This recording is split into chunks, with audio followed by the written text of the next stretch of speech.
kiongozi lazima kujitolea. Kiongozi lazima uwe mstari wa mbele, kujitolea.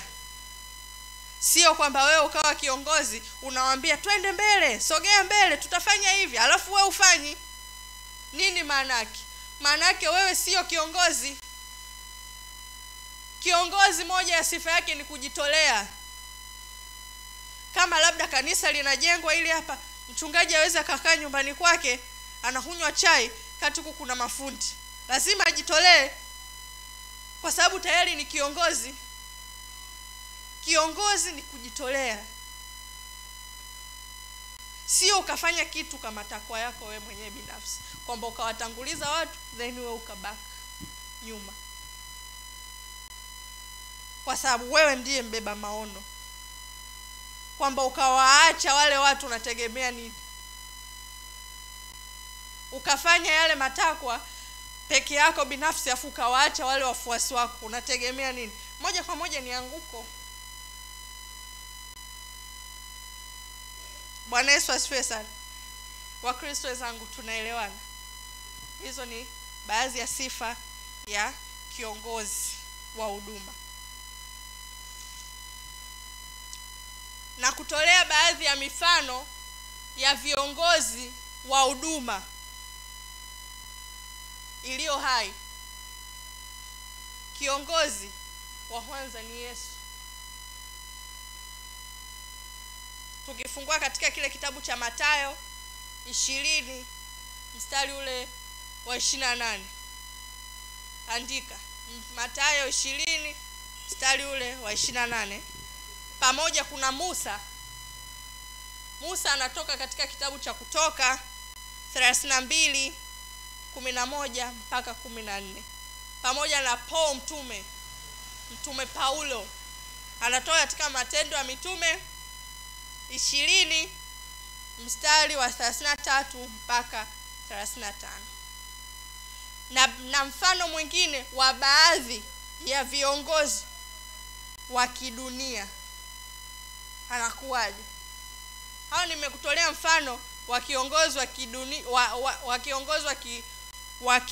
kiongozi wa huduma ambaye ameitwa na Mungu, namna anavyokuwa. Ndio nimekutolea mfano Yesu, Musa na mtume Paulo. Lakini kuna wale viongozi wa kidunia. Mfano wake kuna Farao yule wa Misri. Mmeona uongozi wake namna ulivyokuwa.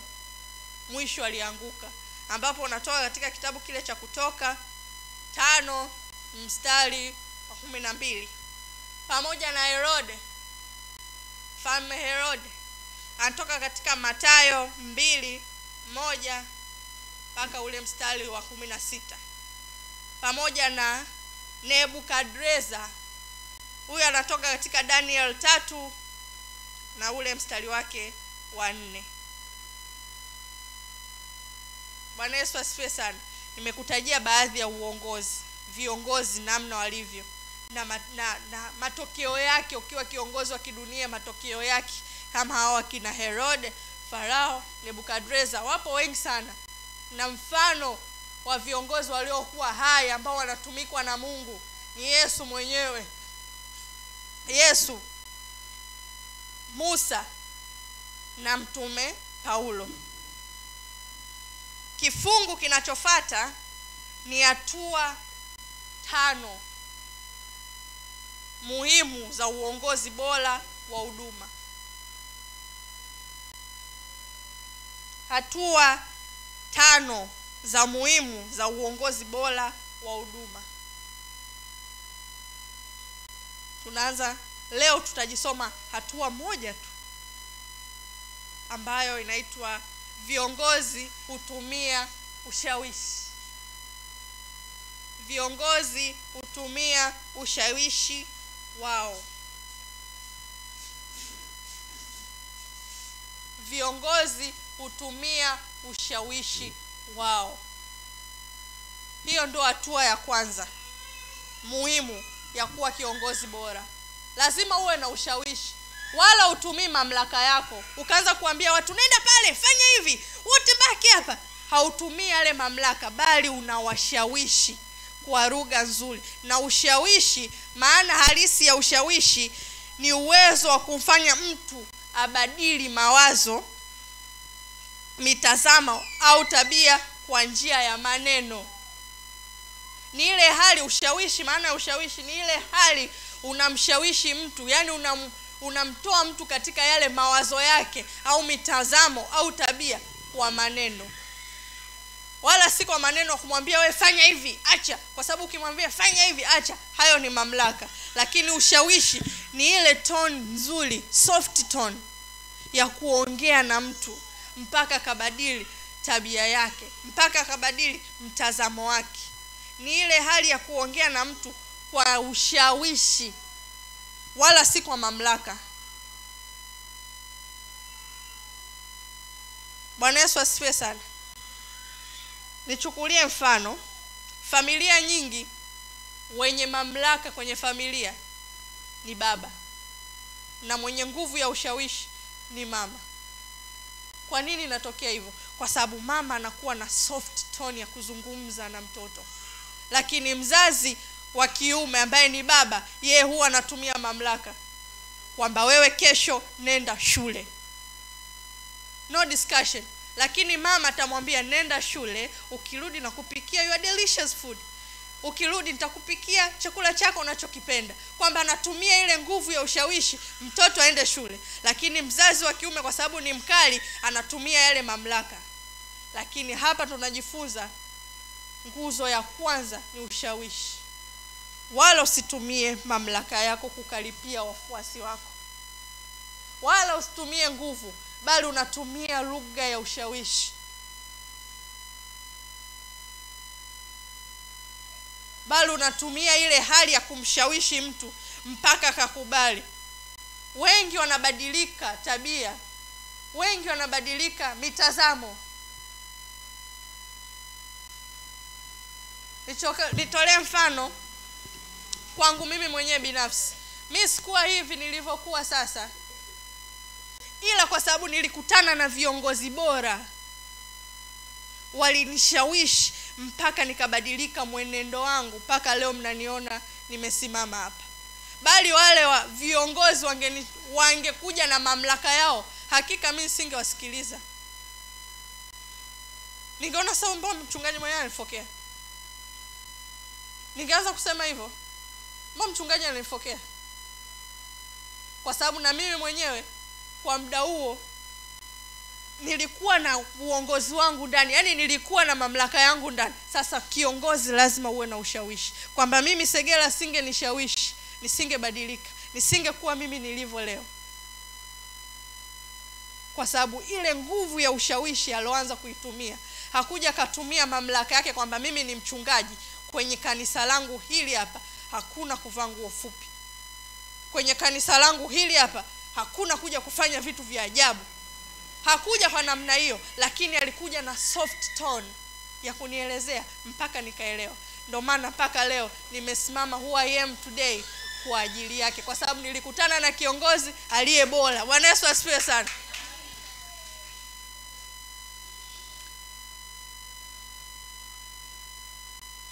Mfano wa ushawishi katika Biblia tunamuona Esther na Mordekai.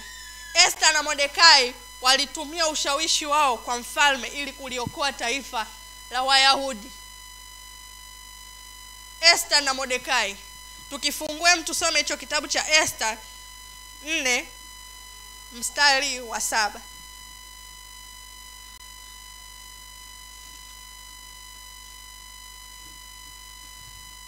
Tufungue kitabu cha Esther 4 mstari wa 7.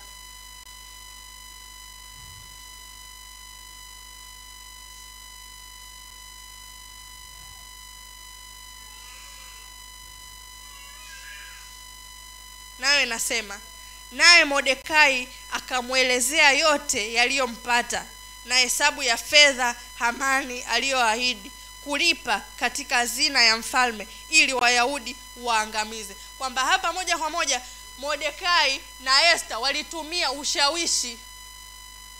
Esther kutumia mamlaka yake, alikuwa ni malkia, hakutumia yale mamlaka yake kwamba Akamfuata mfalme, mfalme, sisi tunataka kuangamizwa huko, wewe umekaa huko na vikao vya bodi. Hakuja kwa namna hiyo, lakini alitumia soft tone. Alishawishi kwa njia gani? Kwa chakula.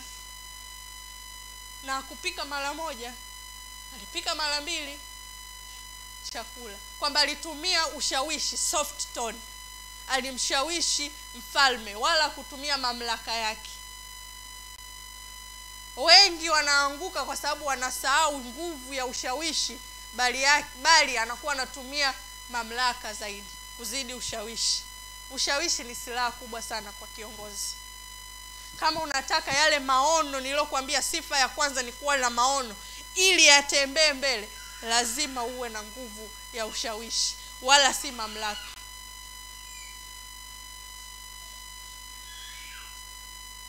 Kama uongozi ni ushawishi, kuna namna ya kufanya ili watu washawishike, ambayo ya kupasa kuwapa watu motisha kwa kuhamasisha. Motisha kwa kuhamasisha. Hapa nimekutolea mfano wa mzazi wa kike na wa kiume. Mzazi wa kiume ametumia mamlaka kwamba wewe kesho utaenda shule, lakini mzazi wa kike akamwambia wewe kesho utaenda shule, lakini ukishaenda shule ukirudi nitakuwa nimekupikia chakula kizuri mwanangu. Kwamba ametumia motisha ni chakula.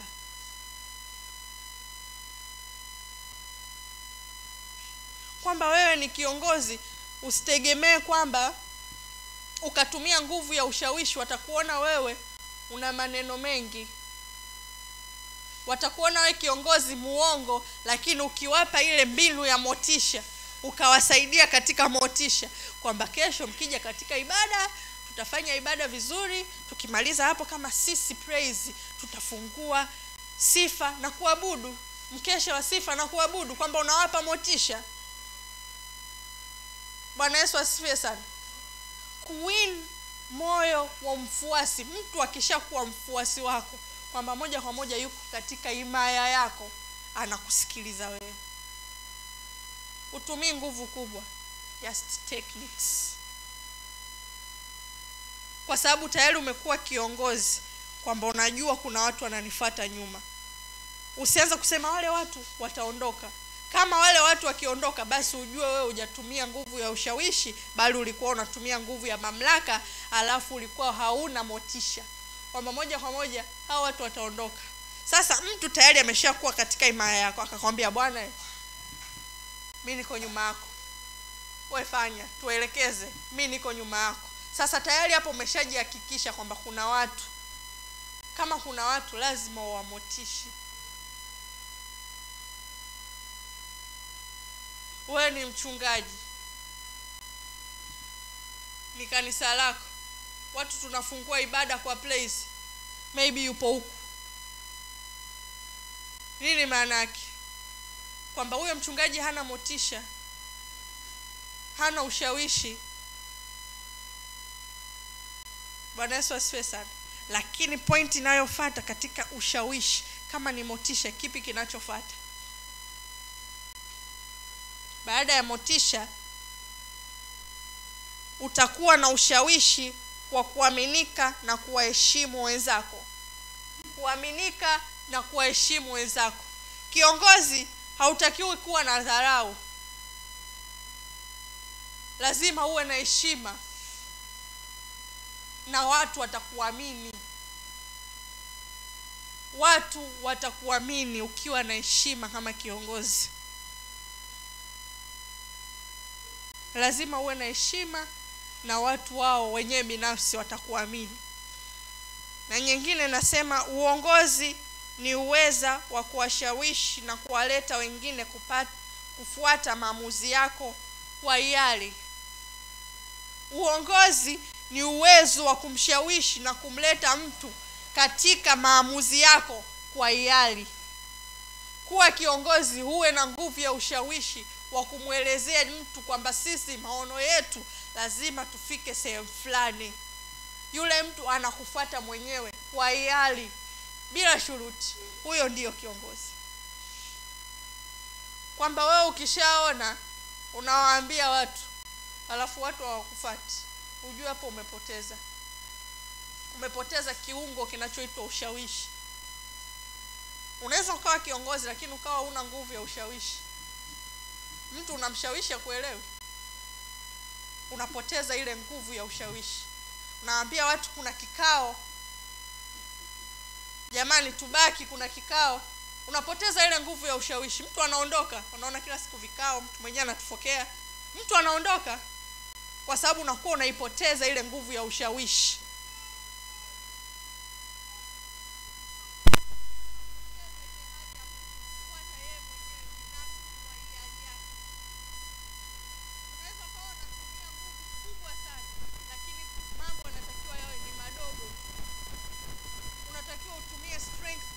Sana, lakini kwa sababu umepoteza ile nguvu ya ushawishi, watu hawezi kuyapata maamuzi yako kwa hiari. Kwa hiyo kama wewe ni kiongozi wa huduma, lazima uwe na ile nguvu ya ushawishi, watu wakufuate katika maamuzi yako, kwa sababu tayari wewe ni kiongozi. Unamsikiliza mtu hoja yake, unamuelezea vizuri kwamba bwana, sisi nimekuelewa na upo sahihi sana, lakini bwana, sisi tumepanga hivi na hivi. Sisi bwana tumeamua hiki na hiki. Lakini moja kwa moja sio kwamba umemkatalia yule mtu wazo lake.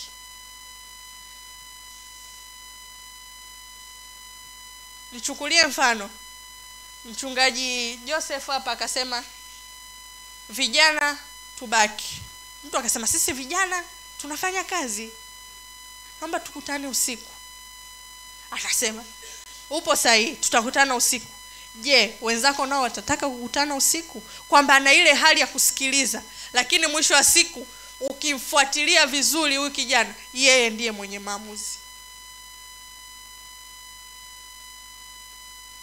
Ni huwa tu anacheza na mindset zetu, huwa tu anafanya yale kwamba usije ukajisikia vibaya, lakini mwisho wa siku yeye ndo mwenye maamuzi. Na sisi tunafuata kwa hiari, tunasema sawa tutakutana usiku basi saa 2, lakini si ndo usiku ule ule. Tunaanza tu kubishana katika wakati, wengine watasema saa 2, wengine watasema saa 1, lakini ni usiku ule ule. Tayari anakuwa na ile nguvu ya ushawishi kwa hiari, na sisi tunafuata maamuzi yake mwenyewe binafsi. Kama wewe unaona kiongozi lakini wenzako, wafuasi wako hawafuati, basi ujue umepoteza katika kiungo cha ushawishi. Jambo la kwanza hilo.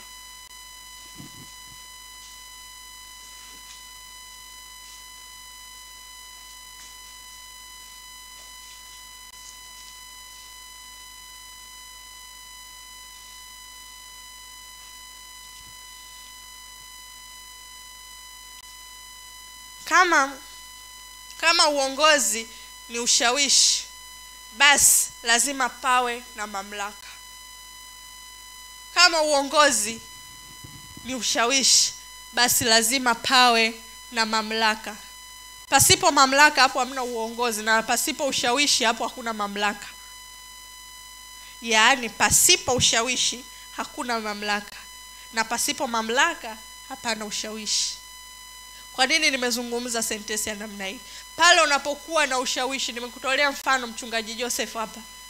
Tayari ametushawishi, tumesema tutakutana usiku, lakini sisi wenyewe wafuasi wake tunaanza kubishana katika wakati. Wengine tutasema saa 1, mwingine atasema saa 3, lakini yeye kashasema mamlaka yake tutakutana ni usiku. Tayari anatupa ile nguvu ya ushawishi, ameshatupa na mamlaka yake. Lakini hivyo vyote amevitumika kwa namna gani? Kwa soft tone, bila kutukaripia, kwa sababu hakuyapa kipaumbele mamlaka yake binafsi. Hakuyapa mamlaka yake kwamba yeye ni mchungaji msaidizi kwanza, ila alikuwa kama hapo amesimama kama kiongozi. Kama kiongozi lazima uwe mfano. Kama wewe ni kiongozi lazima uwe mfano kwa wengine, kwa sababu kuna wengi wanakutazama. Kuna mtu anaweza sikwambie kwamba anapendezwa na uongozi wako, lakini akawa anakufuatilia.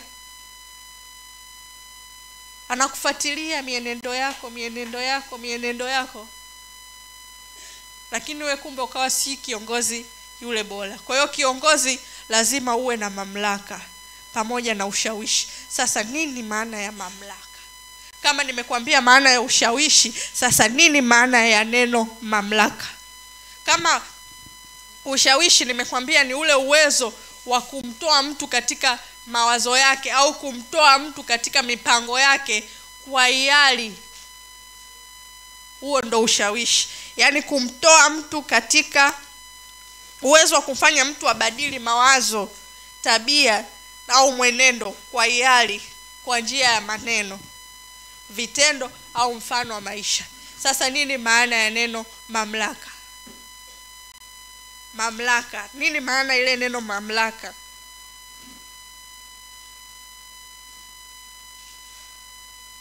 Mamlaka. Kama ushawishi nimeshakwambia maana ya neno ushawishi ni ule uwezo wa kumbadili mtu mtazamo, fikra au tabia kwa njia ya matendo, kwa njia ya maneno. Sasa nini maana ya mamlaka?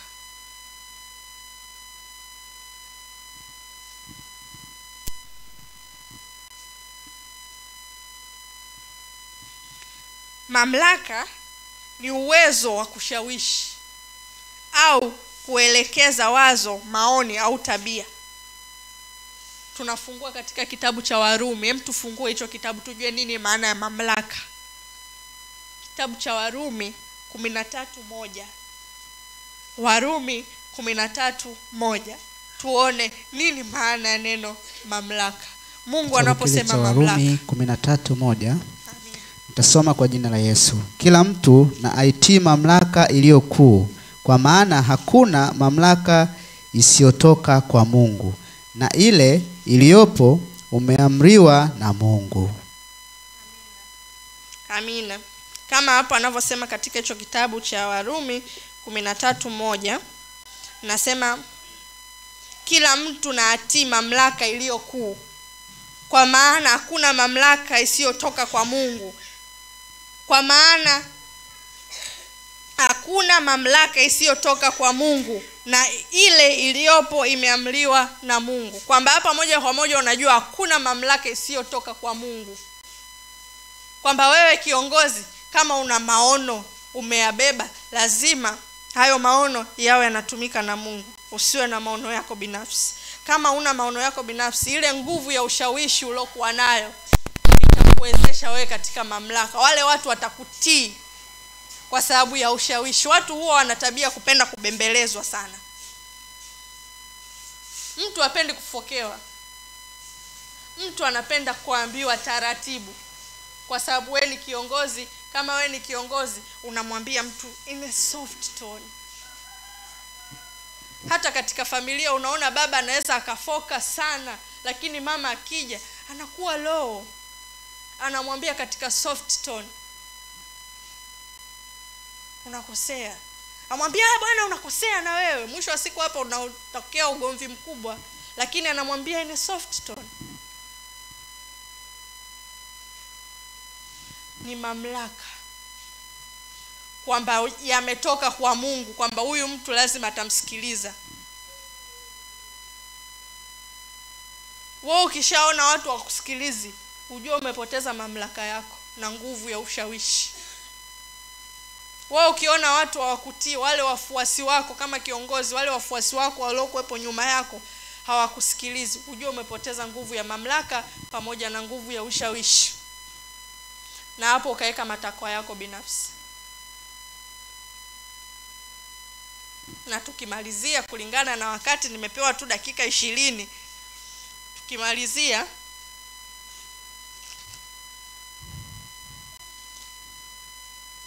hivyo basi mamlaka huja kwa yale uliyotekeleza awali, sio yale utayoyatenda sasa. Kama unahitaji mamlaka, watu wakufuate, watu wakusikilize, ni ile hali ya wewe kuahidi kitu. Kama umewapa motisha, uwape kweli. Yule ushawishi kwamba tukifanya hivi tutapata hivi, uwape kweli. Kwa sababu watu wanasikiliza yale mamlaka yako kwa yale uliyoyatenda mwanzo. Kama hapa sasa hivi tunaelekea uongozi wa uchaguzi mkuu. Kwa hiyo moja kwa moja mtu atakuja kuhutubia, tuchukulie mfano rais mama yetu Samia Suluhu Hassan, akija moja kwa moja hata kuja kusema kwamba nitawajengea kitu fulani, nitawafanyia kitu fulani. Moja kwa moja atasema nichagueni mimi kwa kuwa mnaona chama chetu kinavyotengeneza jamii yetu. Watu wanapata mahospitali, watu wanapata maji kwa wakati, vijijini tunapata sijui nishati za umeme. Kwa kuwa mkinizidi kunichagua, nitawapa mengine yaliyo zaidi, mema zaidi, kwamba sisi nasi tutayatazama yale kweli anayoyasema ni ukweli, mama anafanya. Ndicho hicho sisi tutachokiangalia. Lakini angekuwa kiongozi yule anayesema nitawapa maji na maziwa, yako wapi sasa hayo maji na maziwa? Toka miaka huko ya nyuma anasema maji na maziwa, yako wapi? Lakini ukiangalia hapa kiongozi ambaye anafaa katika jamii, anakuambia ona nilichofanya mwanzo, kwa hiyo ukinipa kafanya hivi, nitafanya yaliyo zaidi. Huyo ndio kiongozi anayepaswa kuwa katika jamii, nguvu ya ushawishi na yale mamlaka. Bwana Yesu asifiwe sana. Na swali la mwisho, tunatumiaje mamlaka yetu? Ya kwanza jibu, tunatumiaje mamlaka yetu, ni kwa kufundisha. Inatoka katika Tito 1:15 mstari wa kwanza na wa 15. Tito hiyo hiyo 2:1 na wa 15, kwamba unasoma mstari wa kwanza na mstari wa 15 katika hiyo Tito 2. Alafu pia jibu linalofuata nasema ni kwa kutumika. Tunatumiaje mamlaka yetu? Ni kwa kutumika. Usitumie mamlaka yako kiongozi kukaa.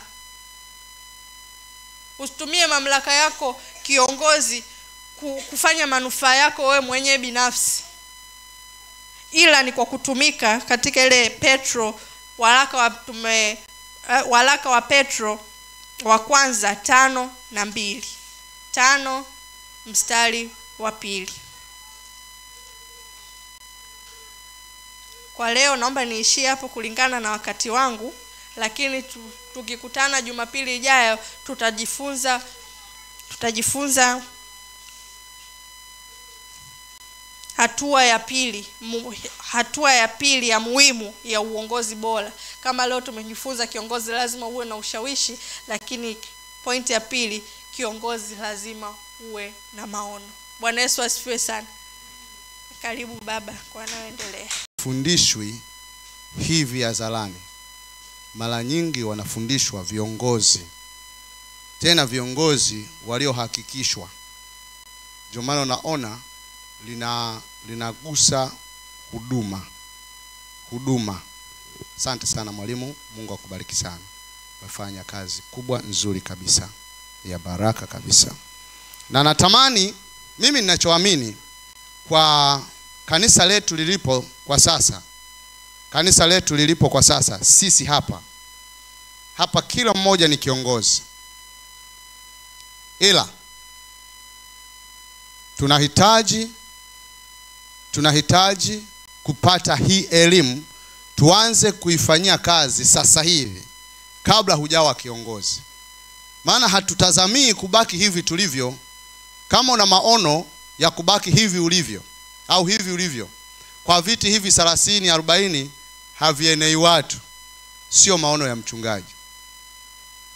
Maono ya mchungaji ni kuwa na kanisa kubwa, na nilishawashirikisha hapo nyuma kidogo juu ya maono ya huduma hii.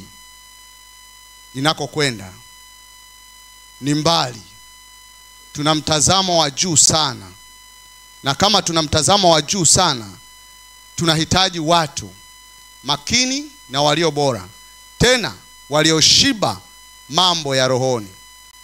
Kwa hiyo tunabidi tukufundishe na uongozi ili ukusaidie. Siku moja utakuwa kiongozi, hautasubiri semina ya viongozi, tayari utakuwa umeshaipata kanisani. Lakini inawezekana usiwe hapa, huenda ukawa kiongozi wa nchi. Watu wanaoheshimika sana popote pale ni watu waliookoka, kwa sababu wanajulikana hao wana elimu ya maongozi ya kidunia na ya kimungu. Kwa hiyo unaweza ukawa kiongozi mzuri sana, lakini jaribu kujipima hata kwenye familia yako. Hata uwe vipi, hekima ulionayo ni kubwa kuliko watu ambao hawajamjua Mungu. Na ndio maana unaona kuna mambo mengi wanakuomba ushauri. Sio kwa ajili ya kusoma sana, sio kwa ajili ya nini, hapana. Ni kwa sababu ya hekima ulionayo na jinsi ambavyo wanajua unaweza ukawaongoza. Amina wapendwa. Sasa tumepata leo somo zuri la uongozi na mimi nimefurahi sana. Naomba niseme mambo machache. Si haujairuhusu? Nazungumza ndani. Naomba niseme mambo machache. Ulisikia kwenye matangazo yetu ya kwamba watu wameendelea kujitolea. Tumeanza kutangaza siku ya Jumatano, Ijumaa na siku ya